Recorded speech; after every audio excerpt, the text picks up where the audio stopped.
আমরা আমাদের কর্তব্যের কারণে আসছি, আমরা এমনি আসিনি।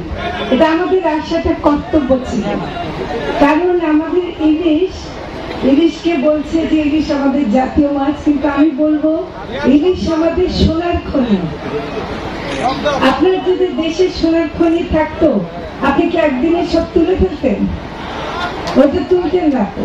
আপনাকে যদি একটা হাঁস দিয়ে বলে, ওই যে বলেন না যে সোনার হাঁস দিয়ে বলে যে এই হাঁসটা ডিম পারবে, সোনার ডিম, তাহলে একদিনে জবাই করে খেয়ে ফেললে পাবেন প্রতিদিন ডিমটা?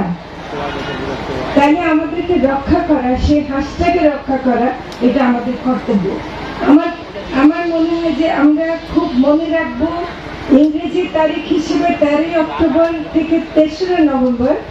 আমরা আসলে সাধারণ মানুষ, গ্রামের মানুষ মনে রাখি বাংলা তারিখ 28শে আশ্বিন থেকে 18ই কার্তিক।